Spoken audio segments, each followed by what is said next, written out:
John O'Malley and William Nelson Morgan, you can both remain seated for the time being. You have both been committed for sentence for separate offences of violent disorder and, in your case, William Nelson Morgan, for an additional offence of possession of an offensive weapon. All of these offences arising out of the deplorable mass public disorder which has taken place in Southport and Liverpool over the past week or so. Every decent member of the community affected by these events will have been appalled and deeply disturbed by what has taken place in their neighbourhoods. You, John O'Malley, committed your offence on the evening of Tuesday the 30th of July in St Luke's Road in Southport. And you, William Nelson Morgan, committed yours 4 days later on the 3rd of August in the County Road area of Walton in Liverpool. At both these locations there was very serious mob violence, and each of you was at the forefront of that lawless behaviour. Before I turn to your individual offending, let me say something more generally about the background and the factual context within which each of you behaved as you did. On Monday the 29th of July, so a little over a week ago now, a number of families in the town of Southport suffered devastating loss when 3 little girls and numerous other children and adults were brutally killed and seriously injured in a knife attack at a holiday dance class. And while still shocked and bewildered by these terrible events, many residents in the town came together the following evening on Tuesday the 30th of July for a vigil in support of the grieving families. However, at the same time, there were others who saw these events as an opportunity to sow division and hatred, and so published on social media and in printed leaflets false information about the supposed nationality, ethnicity and religion of the alleged attacker.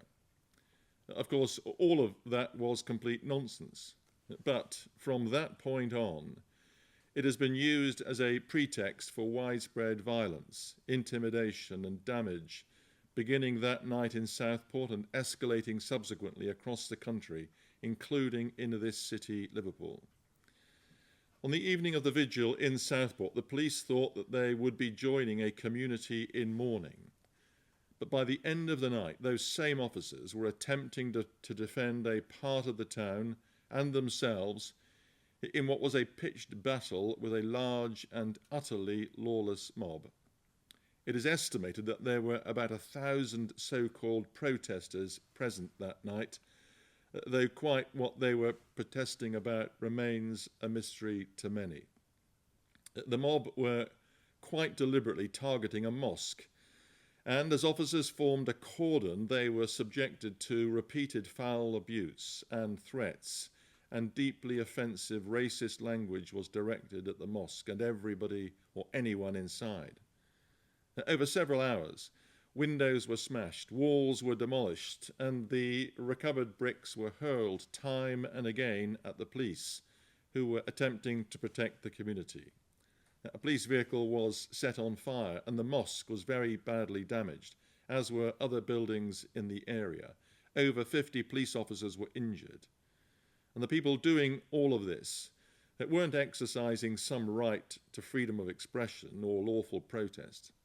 Rather, they were exploiting the anguish of others, either to further their own twisted ideology, or more likely, as an excuse simply for vandalism, intimidation and violence. They are criminals, and they do not represent the decent people who were appalled by their behaviour and left subsequently to clean up their mess. Over the following days, there was similar public disorder across the country and at various locations here in Liverpool. On the night of Saturday the 3rd of August, there was widespread disorder in the Walton area of the city when many more police officers were injured in clashes with a large crowd intent on causing as much trouble and damage as possible. I have seen a statement written by the Chief Constable of Merseyside, setting out in clear terms the consequences of this offending on police resources and effectiveness, and the impact on individual officers who are literally on the front line. In addition to the physical and psychological harm caused to those officers and their families, their enforced absence from duty has increased the burden on those officers who remain, those who are fit to be deployed to protect the communities that they serve, and the extra cost which must be borne by the public is enormous. Southport is a town where families live and work and grow old and take pride in the closeness of such a supportive community. Liverpool is a dynamic city, full of wonderful people who have worked hard to develop a reputation for creativity and enterprise. And your actions, together with hundreds of others, have disgraced and damaged the reputations of that town and this city. It has long been recognised that there is an obligation on sentencing courts to do what they can to ensure the protection of the public, whether in their homes or in their businesses or in the streets, and to protect the places where they live and work. In seeking to achieve this aim, the courts will typically impose severe sentences for offences involving or connected to large-scale and violent public disorder, intended to provide both punishment and deterrence. Quite simply, that those who deliberately participate in such disorder, causing injury, damage and fear to communities, will inevitably be punished with sentences designed to deter others from similar activity. Other offences, such as criminal damage or arson or threatening behaviour or assault or possession of weapons committed in the context of widespread disorder, will be regarded as aggravated forms of that offending. Also, it matters not that a particular offender voluntarily present at the scene of a disturbance did not instigate the disorder or play a leading role, or themselves throw a missile at the police or cause particular damage. As has often been observed in cases such as this, it is an unavoidable feature of mass disorder that each participant's act, whatever it might have been when considered in isolation, is capable of stirring up and encouraging others to behave in a similar way, and that the harm to the public stems from the combined effect of what is done by everyone who is present. Having set out those general principles, I now turn to deal with the offences to which each of you has pleaded guilty. For the offence of violent disorder and the offence of possessing an offensive weapon, there are sentencing guidelines which I must and will follow. And principally, my task is to determine in each of your cases separately your individual culpability and the harm each of you caused. Dealing firstly with you, John O'Malley. You're 43 years of age now, and you were present from an early stage at the disturbance on St Luke's Road in Southport. There is very clear footage showing the developing disorder, and you were at the front of what was essentially a baying mob.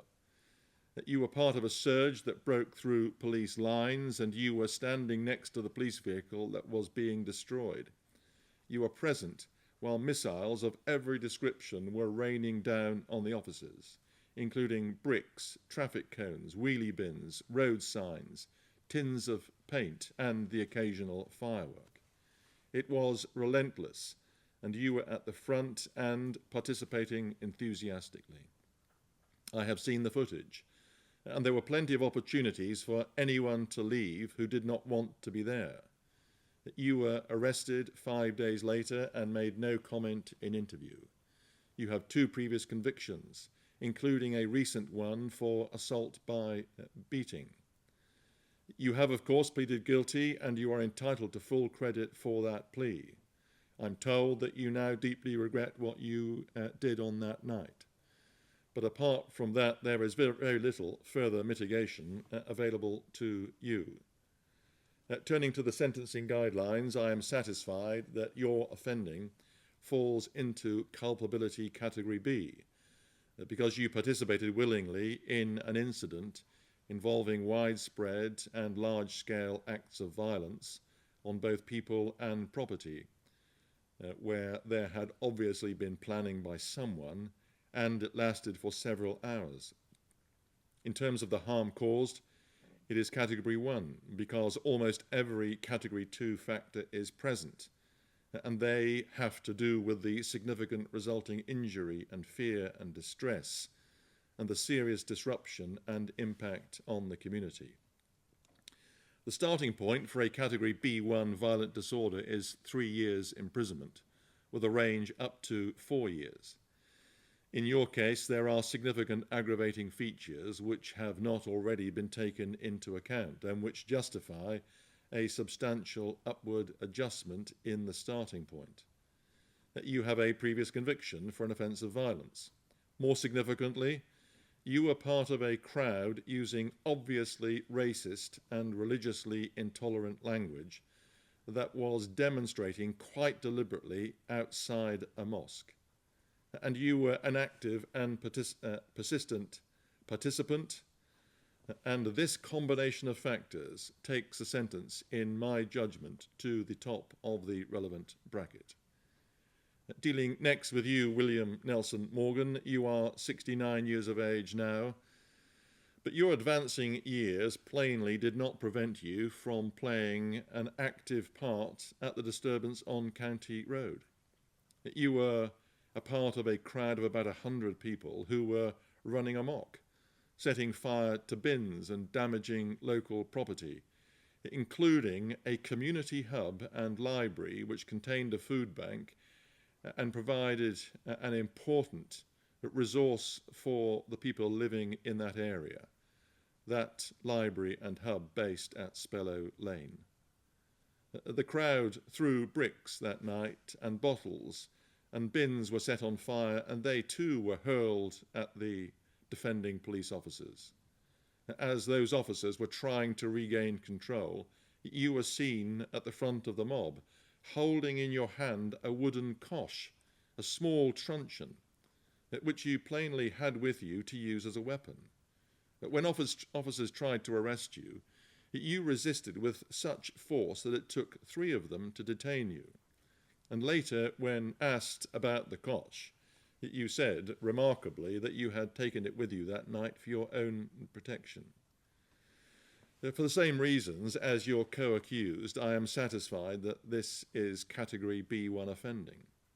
There is no suggestion that the incidents in Walton were racially or religiously aggravated, and there may not have been as many people present. But there was looting of commercial premises. There was the wanton attempt to destroy by fire the local library and community hub, and many, many more fireworks were thrown at the police. In your case, there is the serious aggravating factor that you were in possession of a weapon, the cosh, which I am sure you had with you to use to cause injury if the opportunity should arise. It was visible when you were confronting the officers at a time when there was serious public disorder. That factor, together with the other aggravating factors, again justifies a very significant upward adjustment from the starting point, and because of the factor of that weapon, in my judgment, takes your offending beyond the top of that relevant bracket. Because I am taking the weapon offence into account in that way, the sentence for that offence will be ordered to run concurrently rather than consecutively, as might otherwise have been the case. In terms of mitigation, you have no previous convictions at all, and it is very sad indeed to see someone of your age and character in the dock of a Crown Court. That good character is something which I must reflect to some extent in terms of assessing the overall sentence, and the sentence I will pass will reflect it, but the weight to be attached to such mitigation can only be limited given the need in all of these cases for appropriate punishment and deterrence. I impose in both your cases the statutory surcharge in whatever is the appropriate amount, and I make a collection order. The sentences that I am about to impose have been reduced by 1/3 to reflect your pleas of guilty. And you will both serve up to 1/2 of those sentences in custody before you are released on licence. If you fail to abide by the conditions of your licences, you can be returned to serve some or all of the remainder of those sentences. Will you both now stand up? In your case, John O'Malley, for the offence of violent disorder, the sentence is 32 months imprisonment. In your case, William Nelson Morgan, for the offence of violent disorder, the sentence is also 32 months imprisonment. That sentence intended to reflect that offence and the associated offence of possessing an offensive weapon. For the associated offence, there will be a concurrent sentence of 6 months imprisonment, reflecting, as I have, the principle of totality. The total sentence is therefore one of 32 months imprisonment in your case. Because of your possession of the weapon, I am also satisfied that it is necessary to make a serious violence reduction order to protect the public from future harm. It will last for a period of 2 years and will not take effect until you are released from custody. Those are the sentences of this court. You may now both go with the officers.